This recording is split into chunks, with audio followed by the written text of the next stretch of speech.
You're listening to the B&H Photography Podcast. For over 40 years, B&H has been the professional source for photography, video, audio, and more.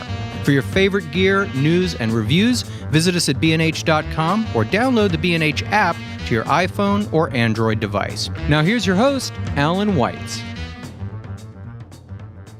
Greetings and welcome to the B&H Photography Podcast. My name is Alan Weitz. And I'm Jill Waterman. When you boil down photography to its basic components, you end up with a pile of magical stuff. And today's guest has been making magical pictures with this stuff for nearly 40 years. Abelardo Morell has been called an alchemist of photography for his groundbreaking work with the camera obscura and his distinctive way of seeing and photographing the most common of household objects. Early in his career, Morell hit the realization that if you scratch out a little opening in the wall of a darkened room, an inverted, ethereal-looking image of whatever is going on the other side of the wall appears on the wall opposite the hole. It's magic. Morell's exploration of this basic optical principle has taken him from the simplicity of a pinhole to the power of advanced technology and optics, all while responding to his own private need to bring the whole world into a smaller, more manageable place. Before introducing our guest, we want to share a little backstory about how this show came to be. When reviewing the comments on our Apple Podcast landing page, we noticed a listener requested to feature Abelardo Morell as a guest. Since Jill has written extensively about his photography for the Explorer blog, she contacted him about joining us for an episode, and boom, just like that, we're headed down the rabbit hole. So if you happen to be Paul FMCD, this show's for you. Thank you. Now, some details about today's guest. Abelardo Morell was born in Havana, Cuba, and immigrated to New York City with his parents at age 14. After earning a BFA from Bowdoin College and an MFA from Yale, he had a distinguished career as a photography professor at the Massachusetts College of Art and Design, where he taught from 1983 to 2010. He's received many awards and grants for his photography, including a Guggenheim Fellowship in 1994, an ICP Infinity Award in 2011, and a Lucy Award for his achievement in fine art in 2017. He's the author of 8 books, and his photographs have been exhibited and collected by galleries, institutions, and museums worldwide. Abelardo Morell, welcome to the show. Thanks a lot. Happy to be here. Now, I'm going to repeat something in the condensed form that I spoke to Abe about before we started recording, and that is that I've been taking pictures for a long time, many decades, and I think I'm pretty darn good.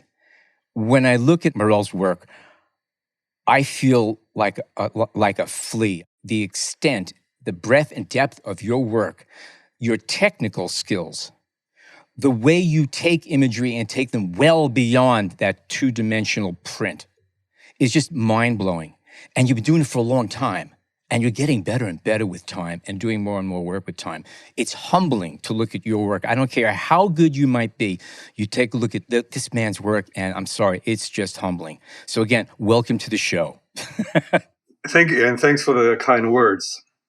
So anyway, you've been referred to as an alchemist of photography, but you started out as a street photographer. How did you make the leap from photographing spontaneous occurrences on the street to documenting interior spaces and common objects in a much more static mode? Well, I began to make pictures at Bowdoin College, actually, my junior year in college in 1969.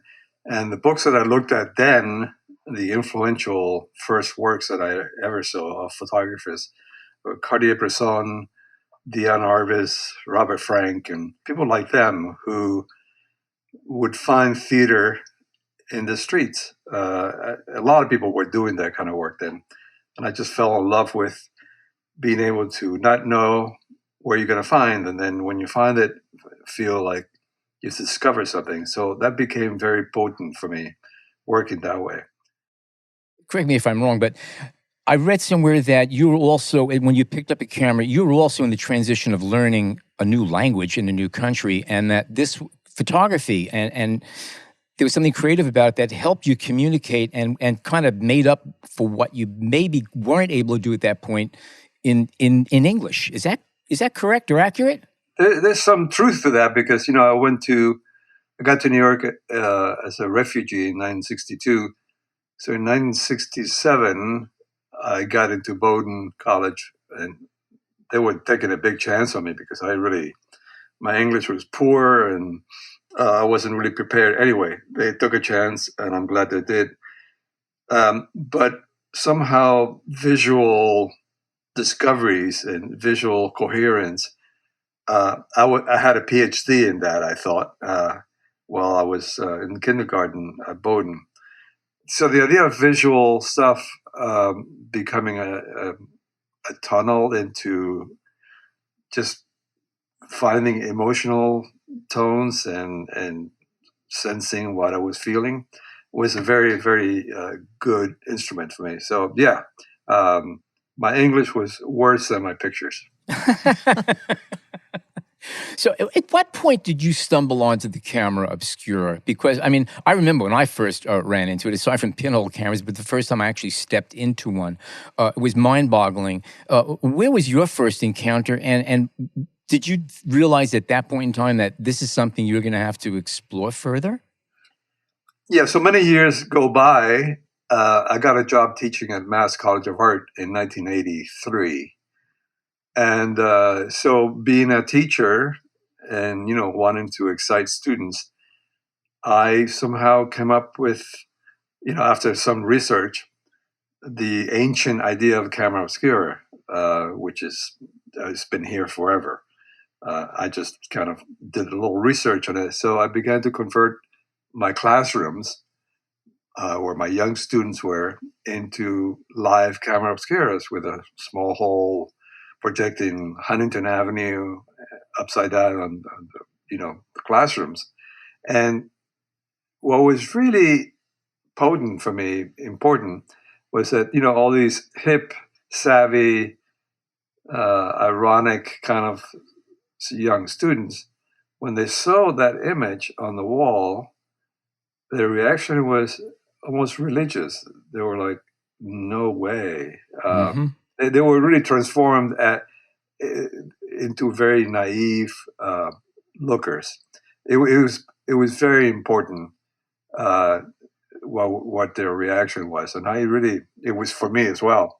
So a few years later, I thought, okay, since I've been doing these demonstrations, why don't I try to make a picture of what a camera obscura room looks like? And it took me a while because exposures with 4x5 black and white film ended up being 6, 7, 8 hours long.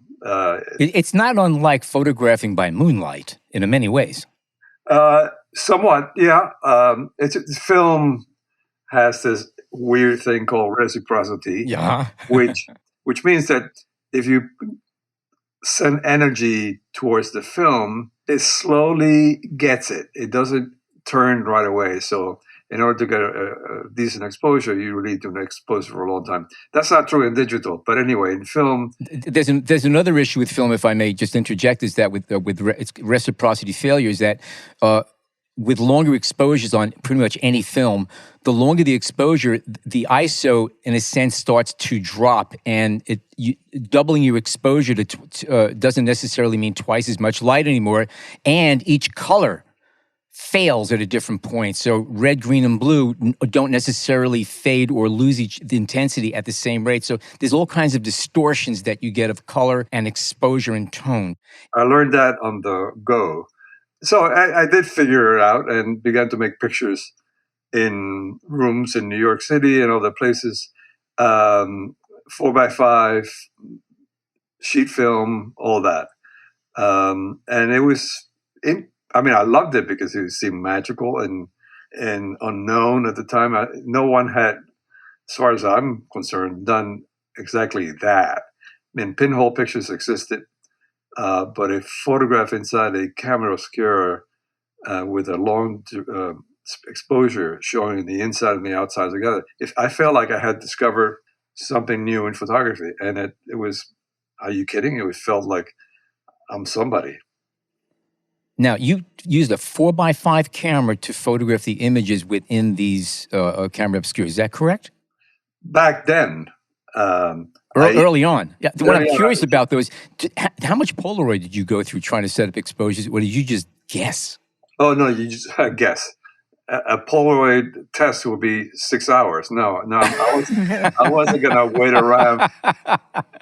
I was just curious because you need a starting point there. No, my first exposure was like 2 hours, and it was underexposed by a lot. So anyway, I just kept going up 4, 6, 8 hours, and they were reasonable.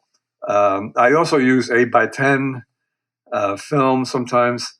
Then eventually I got into color film early on. And those turned out to be about 6 to 8 hours long too. The long duration was kind of a problem because, I had to leave the room and hang out in the city and then wait to come back and, get the shot done. Also, the sun is tracking in the course of that time. It's moving around. What you started taking a picture of is not necessarily what you ended up with a picture of, and you basically had everything start to end and everything in between. It was a blur in many ways. Well, the thing is that the sun moves, but the Empire State Building doesn't. True. So, and I was facing the Empire State Building, so that stayed still, I hope. And how difficult was it to frame up the pictures with your 4x5? Were you aware of just one place to put the camera, or was it challenging to just set up the shot? The projection was, dark, but bright enough so I can see where the end of the frame might be, and I put some tape in there. Try to frame up the frame. And then with the view camera and with some lights, I would frame those parameters. So it wasn't too difficult. Now, what about the transition? Again, you started off doing film, as many of us did, and then you've gone to digital. What was the biggest, aside from the fact that your exposure times were greatly compressed and you actually could see what you're doing in real time or almost real time? How else did the workflow change when you went to digital, and what equipment were you using? Because you went from 4x5 to obviously a smaller format. I got a Phase 1 camera. They lent it to me so I could make some tests. I think my first one was the 40 megapixel camera, and the difference was dramatic. A good exposure took about 2 to 3 minutes, which is better on my bones. But also, the nice thing about a short exposure is that if there's an event happening in the scene, like clouds, or even someone standing by for a while, those things show up. While with film, because 8 hours doesn't record really any movement, my skies were always blank and a little boring. Now I could actually get moments in light, which were totally welcome. A whole different dynamic, absolutely. Oh yeah, and then you could see the picture right away. Yes. Yes. In my laptop. I remember going to Europe, making pictures in Paris with my 4x5 black and white film, and then I developed film in the bathtubs in the hotel. So I been there, done that. So I said, okay, it came out. But with color, I had to come back to the U.S. and make sure that the picture actually came out. So anyway, digital was a total game changer, and I continued to use the Phase 1. It went from 40 to 60 to 80 to 100, and then the latest camera I'm using is the 150 megapixel camera. Gotcha. So that's you've seen a lot of growth and a lot of change. Oh, totally. Abe, I want to go back to the early pictures that you were doing, and at first you were there was an open hole where the scene from the outside would project through, but then at a certain point you realized you'd put a diopter on top of the hole to sort of funnel the light better. Yeah, no, I started doing research on how to improve the projection. So I talked to some scientists and optical people and found a way to get some diopters or lenses ground to achieve different focal lengths. I'm sort of a nerd and a physicist at once. So I figured out that if I had a lens ground for 15 feet, if I put that on the window, if the room was 15 feet deep, the image will be perfectly sharp. Now, not all rooms are 15 feet, but if it's 18 or 12, it still worked pretty well. So these diopters became super sharp lenses that just changed the look of the imagery. How did you actually attach them to the plastic or whatever you were Oh, using I to just black cut. I mean, I have plastic all on the windows, but if I knew which way to look, I would make a cut on the plastic, tape the diopter on the glass itself of the window, and then you could see it right away. I mean, it's dramatic. You can see windows and you can see people walking in a very distinct way. So it was a huge change in me, and I'm impatient. I'm always feeling like, what's the next thing? So my research into optical physics really paid off, and I continue to sort of try to make new ways to make my images challenge things. Something I'm curious about when you went from a simple pinhole to putting a diopter in. One of the beauties of pinhole photography is that if the hole is perfectly round, there's no distortion on the image. It's actually a perfect lens. Did you notice any change of perspective or any kind of distortions or anything like, or optical oddities when you started putting lenses where the hole was? No, there could have been, but in a sense, what happens is that you're inside the room, you put a round lens on the window, but the image in the room is 360. It's going on the ceiling, it's going on the floor, the side walls. So I'm only getting a portion of the middle. So that is pretty straight then. Very straight. It's not. I get it. It's not totally distorted. So. Makes sense. Have you ever tried to capture that totality of the image that gets projected on the inside of the room? I haven't. I'd like to do that someday. And I do have the lenses for it. I don't know. I guess I'm lazy sometimes.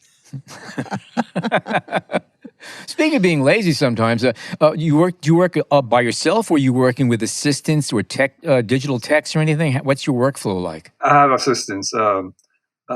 Max Labelle is my latest assistant, and basically he knows how to do what I don't know, which is a lot.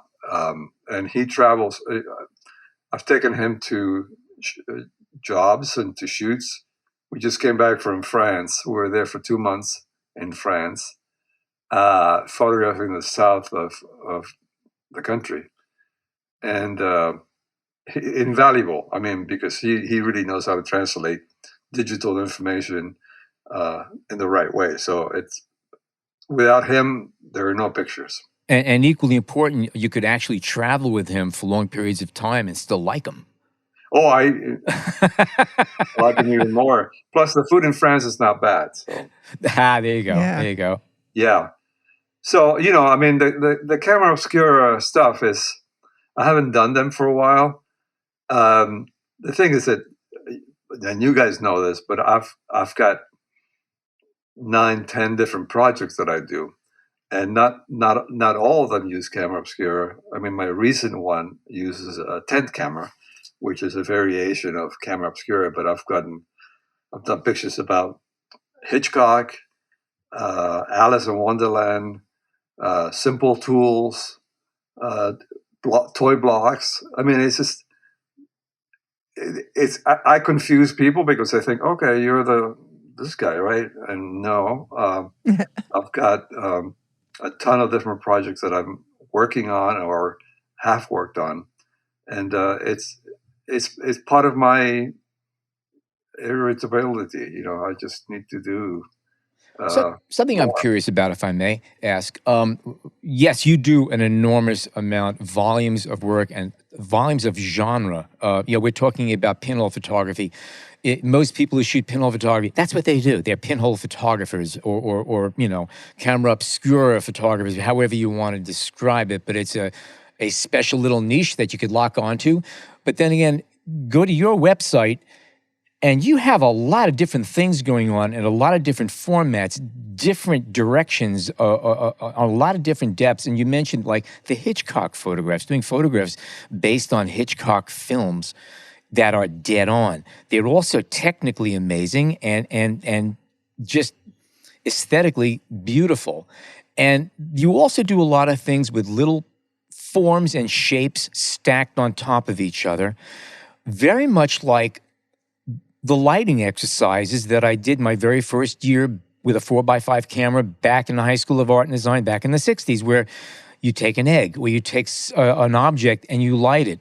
And a lot of them are monochromatic, and it's all about light. And you seem to really still enjoy doing these things and building these sets, for lack of better words. Can you talk a little bit about that? Because I find them to be fascinating. Well, when I have two kids, Brady, who's the oldest, was born in 1987. And when he was growing up, I began to make pictures of childhood, especially being a young father, I was delighted and frustrated, but I thought maybe making pictures of that stage would be interesting. And I learned a lot. Like if you want to, this is advice to young fathers, if you want to play with your child, you have to be on the floor. That you got to be down on all four. That's correct. You do, and part of that activity was instructive, because when you're on the floor, the apartment does not look the same. If you're open to it, his toys don't look the same. The emotional quality of the picture making changes. So from that period, I learned a lot about the territory, and love changes you. And so the new toy block pictures that I've made are sort of a residue of that experience. If you don't play, you get dull. It's really funny. As you're talking, it just dawned on me that one of the things I like doing with my camera is getting down to ground level or odd carnival level, usually ground level, with an extremely wide angle lens that focuses close and get into something real close. And I realized what that's all about. That's from playing soldiers on the ground when I was a kid. That perspective. And I never thought about it. But when you're talking about that, that's exactly what it's about. Yeah. And, and in some ways being a child again really opens up, maybe older, more set ways of doing things. And I think that I've always been like that. When something begins to feel routine, I change the tune. What's interesting also is that one of the things about childhood is that there's a curiosity that's there. And if you're really out there with a camera, that curiosity takes over and you do go away and you are oblivious to everything around you except what you're watching. And that's what kids do. They just go away. They don't care who's watching them as they play with their soldiers or in the sand or whatever. Yeah, no, I agree. The thing, though, is that as a grown-up, to be like a child, it's not the same, but you try to get in the groove of that early innocence and experience. And photography is just a great way of getting there, because it's a world being pictured, but with different ideas, you can sort of suggest a new way of seeing. Can't argue with you. Before we do take a short break, I just want to tell you that listening to you talk about looking at the camera obscura back in school, I had the identical experience because for a few years I taught at Moore College of Art in Philadelphia. And the photography studios was a former painting studio on the top floor of an 8-story building and had glass that was painted over with black paint. And somebody had the good thought to scrape maybe a 1-inch hole through the black paint into the glass. And if you turn off the lights, the whole studio turned into an upside-down rendering of Logan Square below us. And we're watching cars going around and all the museums and kids getting off school buses and everything. And it just opened up. And that's the way we introduced photography. We just said, okay, we're going to teach you how a camera works. We turned off the lights and said, look at the wall. So anyway, if you haven't experienced the camera Obscura, you must do so. On that note, we are going to take a short break. We come back, more about tent cameras with Abelardo Morell. Stay tuned.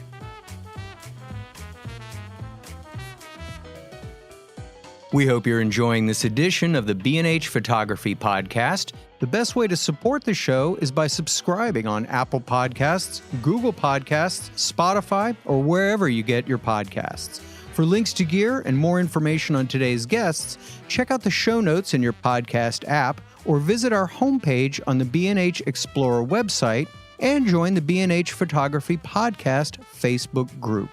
And now, back to the show. Okay, we are back with photographer Abe Morell. Jill, you had a question you wanted to start off with. Yeah. So, Abe, around the time you switched to your digital camera, you came up with the idea of a tent camera to photograph landscapes at Big Bend National Park in Texas. How long did it take you to conceptualize and perfect the idea of a tent camera? Well, I got a commission from the Alturas Foundation in West Texas. They had seen my camera Obscura pictures, but they had the idea of maybe sending me to Big Bend National Park in Texas. Would I make some pictures there? And I said, I would love it, but there are no rooms in the desert unless you build me a house or something. So I started thinking about it, and the idea of maybe a portable camera Obscura came up. And I started, with the help of others, designing some portable thing that would allow images to fall on the ground. And it took a while. It had a lot of difficulties.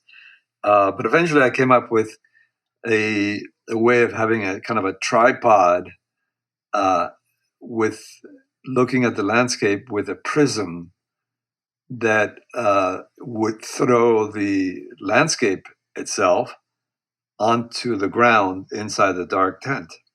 Very awkward and very weird, but I had my camera inside the tent focusing on the projected image on the ground. These primitive early results were mountains out there falling on sand and rock and stuff like that. So this natural sandwich was wonderful. It felt like, oh my God, this is like trick photography, but for real. Which I hate. I hate that the people trying to Photoshop their way into the world, So, anyway, so that felt very exciting. And I did a lot of national parks that way. It was very slow because the tent that I had at the time was big and hot, and it had problems. But over the time, I've perfected the tent camera, so that now it's a smaller setup.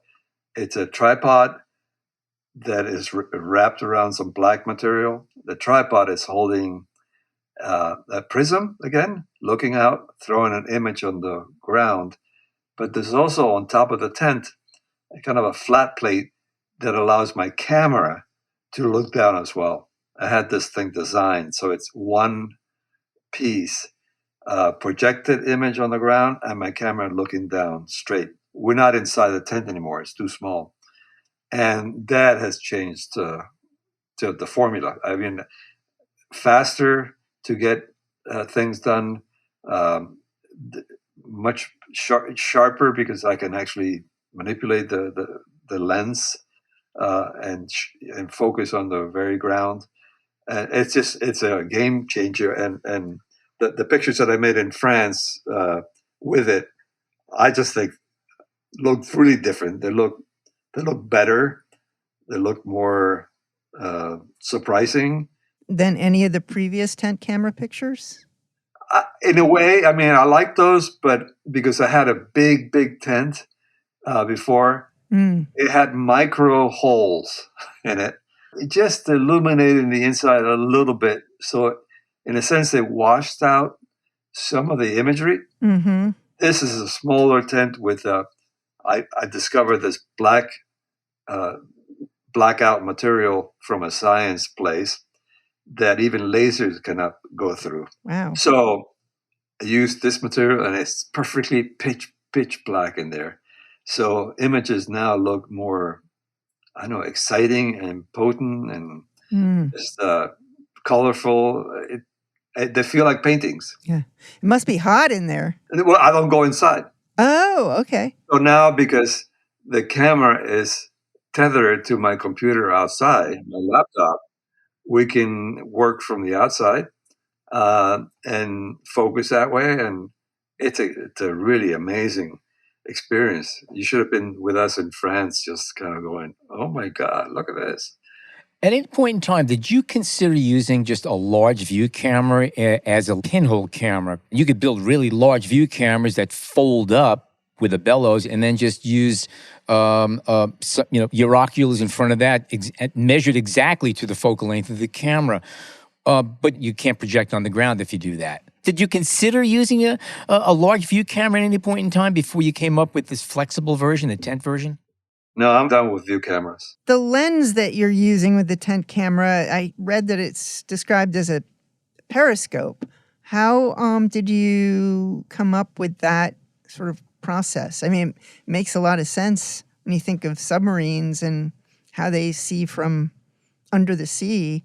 Yeah, no, I did some research, and I went to a science optical lab, and my Prism periscope is quite large, and it helps because it brings a lot of light in. But I found a way to attach it to this plate on top of the tripod, and a friend of mine who's an amazing designer designed it perfectly, so you could actually have the camera on one side and the prism on the other side, both looking down. It was an elegant, beautiful solution. Mm.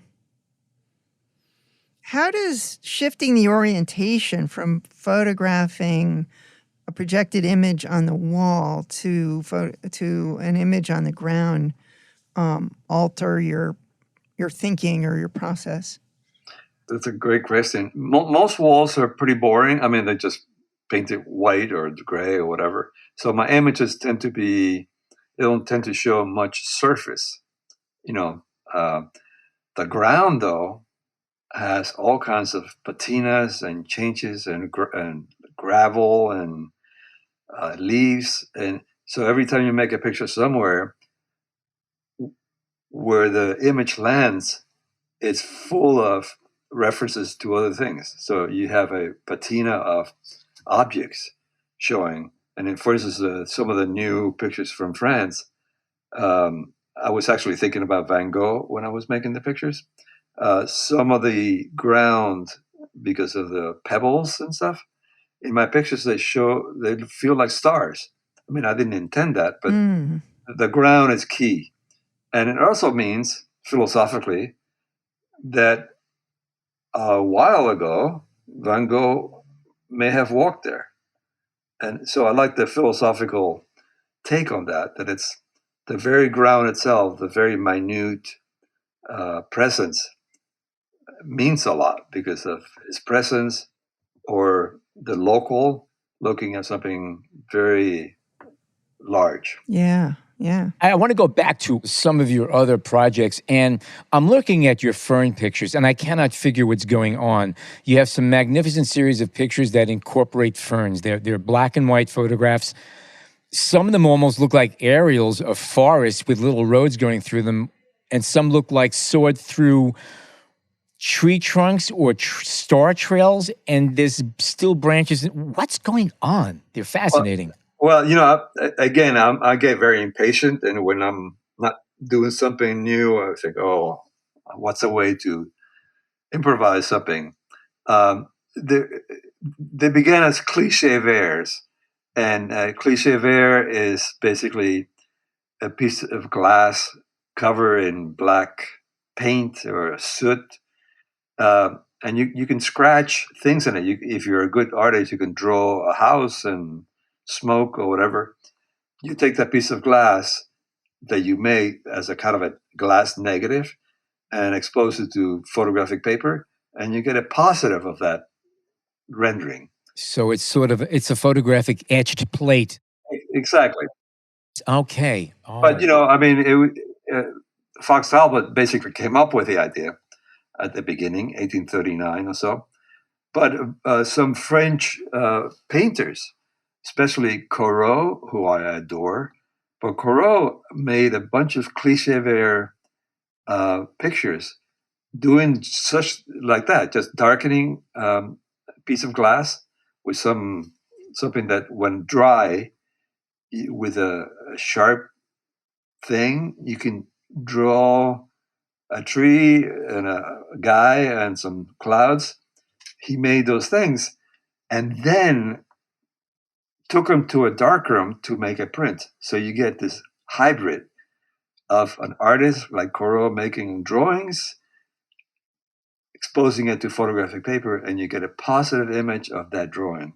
And it's just brilliant. It's the idea of this hybrid art and photography coming together. These were done in 1850s. Anyway, so I had that idea that maybe I could make some cliché verres with fern and grass and all kinds of things. Press with a roller, press ferns, and basically make things up, but in the shape of some organic thing.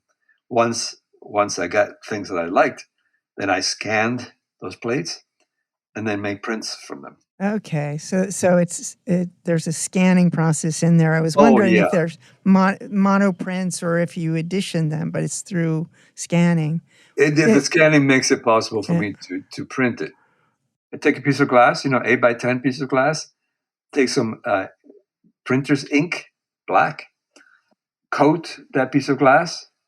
As it's drying, I would press ferns on that semi-liquid thing, and it would leave marks. Right. And those marks are the ferns or whatever I put in there. So it's a way of creating a kind of a design from nature, which is very apropos of the beginning of photography. But then a high-level scanner changes it. Yeah. What do you have a preference for, color or black and white? Because you are strong in both, and you seem real comfortable in both modes. Well, I started in black and white, and as everyone, but can't say that anymore. Everyone is a lot of people with phones these days. But yeah, no, that's correct. And they're first discovering, you could do black and white pictures with my phone too. But anyway, so are you 50-50 with it, or how do you feel? I'm like 20-80. I like color better. Well, there are times when I will probably do something in black and white, but color really dramatically changed I was like religious about black and white. And then when I first made my first color camera obscura, I was like, what? This is amazing. So I'm still enamored with the idea of how color changes things. In fact, one of my newest projects is making pictures of paint. It's on my website, but actually photographing paint as it's drying, and then sections of that to make painting photographs. And it's just lovely to work with different colors doing things. And then in that process, I will make two pictures of details, putting them together. So you get a composite of two different times when color mixes with itself. So I've become a painter. Now, I'm looking at paint number 4 right now. Is that what you're discussing? Because there's a lot of monochromatic, but there's little bits of color coming through it. Or is that the way it was? I'm a little bit confused about that last statement you said. Well, most of them are in color. Okay. If you scroll down, but yeah, because on the top I see there's also there's definitely monochromatic, and they're equally strong. are you in my paint? Yes. Yeah. No, I'm. In some ways, is becoming a painter, but through photography, because my 150 megapixel camera, and I'm very close to the paint, makes it palpable, very amazing. And then I make double exposures of the details. You actually see more probably in large prints of these than you do from the actual object, because I remember reading a piece about when they had that 20 by 24 Polaroid camera that took those giant Polaroids. They were photographing some antique rugs, close-ups, one-to-one, and they found that when they put the rug and the print side by side at the same scale, you could see more detail in a Polaroid. Same here. So I imagine it is because of that resolution thing. Yeah, and also drops the drops of paint become really sexy, and they're worlds of their own. Yeah. So I'm interested in using photography to get into other worlds like paint and ink, and optics. See, now I'm looking at your paint images right now, and prior to that, I was looking at your Hitchock pictures, which are totally opposite. All right, these are still lives for the most part. And one thing you cannot avoid is the fact that you have an impeccable sense of composition and tension. Especially, I noticed that with the Hitchock and the ones where you have your sculptural pieces, a lot of your work, where if you got any closer, it would be just too tight, and if you pulled back, you'd lose that tension that builds the excitement of an image, and you know exactly where that sweet spot is invariably. You want to talk about that a little bit? Well, there are a lot of things in the garbage can too. So lots of attempts, and then a good one happens. No, I'm a formalist. I mean, the idea of something on a table is exciting for me because it's the relationship of that object to the edge of the table and to the shadow. I'm essentially think that formal relationships, it's not everything, but it's the beginning of meaning. Did you learn on a 4x5 camera? 35.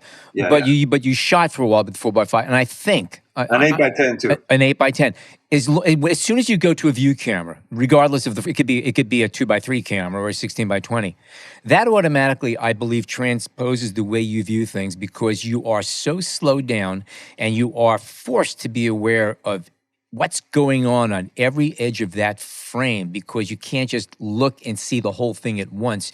You have to move around, and you have to pull your head back, and you have to really get into what's going on that two-dimensional frame before you take the picture. And I think that sharpens vision a lot. This is my little take on it, but if you learned on a 4x5, looking at the way you're composing it just wouldn't surprise me. No question. I mean, what you're dealing with is not a pear or some flowers. You're dealing with a rectangle, looking at that. And if it's shown as within a rectangle, you better pay attention to geometry. Yeah. Where do you feel more comfortable? In a studio, which you're obviously at home at, or out in the middle of nowhere, where you're also obviously comfortable? It's more work in the field.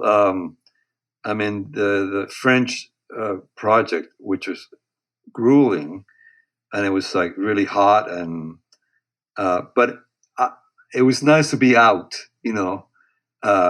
because it's clear to me now that I just love landscape work, and I hadn't done that much of it before, but this 10th camera has revived my love for painting and photography of landscapes. And I'm not, I mean, my studio is full of books, and most of them are painting books, especially 19th century French landscapes. That's my love right now. So just what do you do when you see a tree? Where do you put it? So I like the studio because it's very controlled, and then there's no other way to show that. But getting out into the world has really changed me this summer. In fact, I'm going back to France next March to photograph in a place called Auvers, where Van Gogh finally finished and killed himself. Yeah. And then I'm going to Giverny, where Monet painted. So I'm going to do some more pictures, landscape pictures in the north of France. I think it's also worth mentioning that a lot, and I'm not going to say who because I don't remember the names per se, but there are a lot of painters, Renaissance painters, landscape painters who actually painted inside camera obscuras. They would hang up a canvas and basically do their basic sketching with the image being projected upside down and backwards, and then they would just take it out and finish it. But a lot of the basic sketching was done in a camera obscura. That was not unusual. I mean, people claim, and I think probably rightly so, but that Vermeer, one of the greatest painters of all time, had an aid of a camera obscura to sketch out, just perspective and things like that. So it was a very useful machine. But at the same time, just because you have a camera obscura doesn't mean that you're going to be a Vermeer. Oh, like that? Yes, I know. I mean, you go to Central Park in New York City on any given Sunday, and you look at people walking around with some very expensive gear around their necks. They never take pictures, and if you look at this stuff, you go, "Really? Use a phone?" No, it's true. And again, the flip side is you can take a hole in a box and take a magnificent photograph. Yeah, I think also experience really helps. Yeah. I mean, Absolutely. You do it for a long time. I mean, I began in 1969. You get better at defining what gives you pleasure and what ways help make something a little clearer. I mean, I taught for 30 years, and I think one of the benefits of being a teacher, and I loved it, I loved teaching, but if you're a good teacher, you have to be clear about what's being said, what's being shown. And understand the question. Otherwise, people it's confusing. And I think that's true in anything. I mean, especially theoretical writers who write about art, sometimes you don't quite get to the bottom of what makes it exciting. That's important to me. I mean, I look at books, painting books and photography books all day long when I'm not shooting. I just do one to the next, and then suddenly Mondrian feels like, where have I seen that before? And it's Brunelleschi when he invented for perspective. It's a very. I mean, I'm about to turn 74, and I would have thought that by 74 I'd be like watching football and drinking beer, but I feel like I'm at the height of work right now. So do you think over time and all the different projects that you've done and built up over the years, do you find that you've gotten braver with your work? Yes, absolutely. I think that's a great point. When you're young, you sort of don't want to upset, whoever, and you want to be the disciple of you name it. After a while, I think, you start saying, well, okay, let's do that. Who, they're going to fire me or something? I know. There's a certain braveness that comes with doing work for a long time, because that's really what matters. It's not like, oh, he was really dutiful to perspective.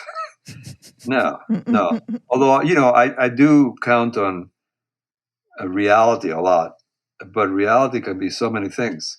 Do you know what reality is actually? Okay. People are always trying to define it. Reality is an operating system for people who have no imagination. Well said. So I want to go down the rabbit hole for a minute and talk about Alice in Wonderland. You did a series in black and white on Alice in 1998, and then you recently revisited Alice in color in 2020. Do you find that your vision for making those pictures changed or expanded? Oh, yeah. I mean, the first set, it was very Mickey Mouse. I mean, it was like I had cutouts of the illustrations and placed them on thick boards. Alice would be standing with a stick holding it. It was very primitive. And I liked those pictures a lot. But it felt like with my new understanding of how pictures are made in digital and color, that I could expand the idea of Alice into who I am now. And of course, Alice is so important to me because I have a daughter who's now 30, but when she was young, I thought that Alice represents a kind of a brave young girl. And so I thought she was a good model for women and for my daughter. So in some ways, I took that liberty to make pictures a little bit more, I don't know, experimental. But I didn't want to just put whatever together. It wasn't like, oh, let's just put an elephant in there. And no, I really stuck with the nature of the narrative. If they talk about forks, well, I'm going to have some forks in there. So I tried to maintain some sight of the reality of her. And that helped me a lot. Otherwise, if everything goes, if you can just put unicorns riding dolphins, shoot me. So, what's coming down the pike? We know you're not slowing down. What kind of projects do you have coming up? Well, I'm recuperating a little bit from a busted back in France. I was carrying too much equipment. Are you saying that the head is still 18, but the body isn't? Yeah. I know that one. I feel 74 when I came back because I busted a disc. Ooh. But heal quickly. I have been invited to be a resident artist at the Itati Foundation it's a Harvard thing in Florence. So basically, I stay with my wife in Florence for 2 months in an apartment they're giving us. So it's sort of like, are you kidding? This is great. So what my plan is to work in Florence researching stuff. I'm thinking about writing a kind of a memoir in pictures, something I've never done before. So I'm thinking that way. And I'm also going to do some research on optical machines so that I can develop yet another way of picturing the landscape. So I'll have a lot of time in Florence, surrounded by gorgeous things. And then from there, we're going to drive to Paris, go to Giverny again, and then Auvers, and then who knows what's next. Sounds like a dream. And I hope you heal 100% before you even get there. I'm on my way. In fact, my physical therapist is coming in an hour. So okay. You also have a show coming up, Montclair Art Museum in Montclair, New Jersey. It's camera obscura pictures and some tent pictures from Italy. Yeah, which I like a lot. And that is from October 15th, 2022 through February 12th of 2023. Yeah. Abe, it has been absolutely wonderful talking to you today. I'm sorry if I overgushed about your work and my enthusiasm for it, but it's really honest. I find that, again, the breadth and scope of your work and your technical expertise and the thought process behind it, and you could dive so deep into so many of your images, and it's just enjoyable and it's refreshing. And you keep plodding along, which is just wonderful because we're all in the same age group here, at least you and I. So I appreciate that, and it's a beautiful thing. If our listeners would like to catch up with more of your work, and I strongly suggest that they do, where can they head on over to? You can just type my name, Abelardo Morell, ABELARDO. MORELL, and go to my website, which we will have in our show notes. Thank you so much for joining us. Looking forward to more of your work and maybe even run into you at the Montclair show. That'd be fun. That would be a giggle, an absolute giggle. And again, if you need, I'll pick you up at the airport. Just drop me a line. Don't worry about that, okay? Thank you, Alan and Jill, for asking me. This is fun. Absolute pleasure. Thank you so much again. If you're a fan of the show, but you're not yet a subscriber, head on over to Apple Podcasts, Spotify, or wherever you get your podcast and click subscribe. You can also find us on the Explorer blog where we post photos from our guests along with our show notes. And please join us on Facebook at the B&H Photography Podcast group page where you can share your favorite photos and comments about the show. My name is Alan Weitz, and on behalf of Jill Waterman and Jason Tables, thank you so much for tuning in today.